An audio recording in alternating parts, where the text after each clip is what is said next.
Welcome back to Executive 2.0.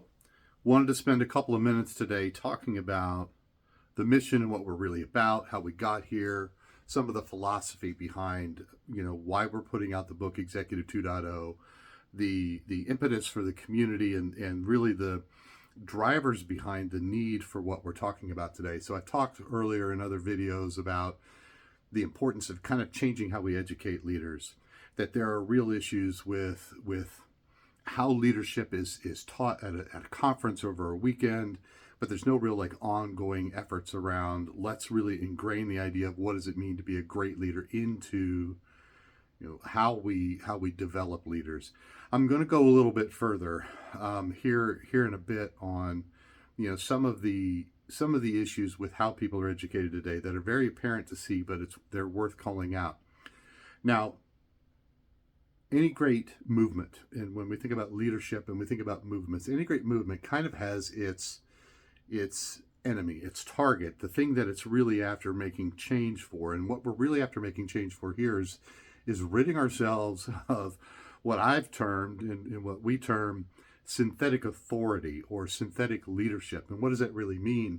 And the easiest way that I've come up with to talk about all of this is this idea of no more capes. The capes being a mnemonic for me to remember, first off, what it is and making it easier for other people to remember what we're about to cover. Capes are those masks that we wear as leaders that appear to be great leadership, but really aren't. And so I want to walk through what each one of those things are. And the first one really being charisma. Charisma with absolutely no meat on the bone behind it. Somebody comes out, they're highly energetic, they're highly engaged, they're all on board, and then they do nothing or they have no idea what to do next. There's no skills sitting behind the charisma. It's simply that seductive connection to other people, but has no real inherent value in and of itself. It is a requirement for great leadership, but by itself it means little to nothing. So somebody who's always wearing the charisma cape, I'm sure if you stop and think about it for a moment, you can identify who those people are without thinking too deeply. We've all seen them in the world. Second to that then is the A. So this in my mind stands for algorithmic leadership or leadership by process. So I'm going to make a distinction here. That's not really leadership. That's management of a given process. Unless you're reaching into that and saying, here's how we can improve that process, or here's how we can think about doing this entirely differently in a better way, a new way that actually serves customers, serves clients, serves humanity as a whole, whatever it might be. But just sitting down and running a process over and over, or managing other people that just do a process over and over, it's not actual leadership. There's no creativity involved there. The P is the performative side, very similar to charisma. There are people that perform as leaders. They are literally actors on a stage.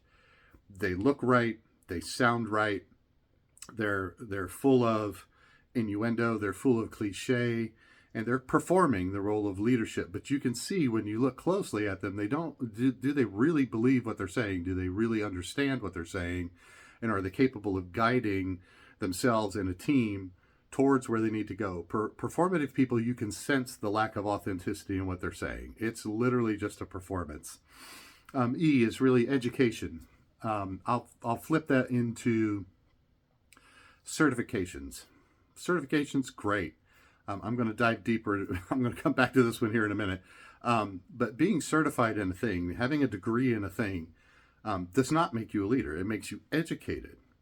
So if somebody's always coming at you, well, it's almost like the old argument from authority position.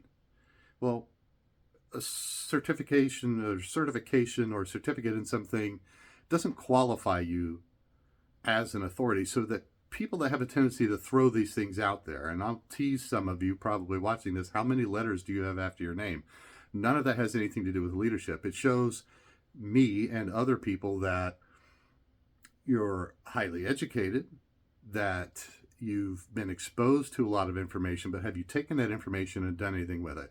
So that's really what the E is. And then there's the S, just stands for stolen or borrowed or taking work from other people and presenting it as your own. And I'm not talking just about like in the consulting space where people borrow work. I'm talking about people that literally will just take something else and pretend that it's theirs entirely, never give any credit, never give anything out to those that they may have built something upon. Um, at least there's some leadership in saying, look, here's a framework that I've learned from.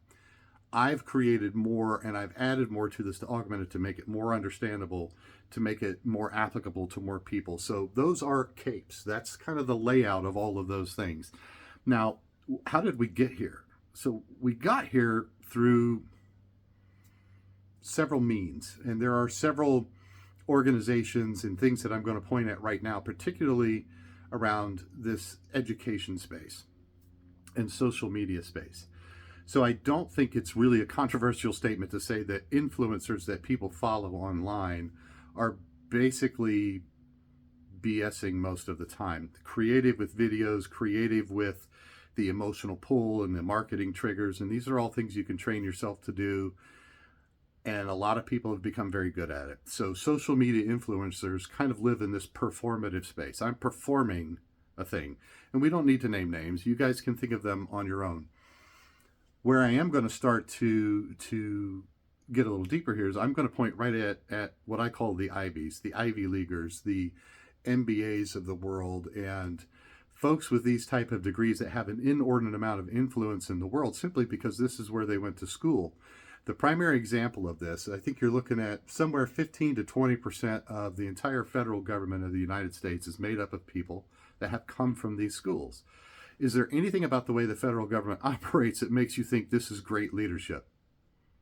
I'm just going to leave it there. I don't think I need to name names. I think the point is well made in that while we may be educating people in the halls of power on how to control, we're not really teaching them how to lead. And there's a significant difference there, particularly when you start talking about the effects that it has on hundreds of millions of people, not just in the United States, but the rest of the world as well.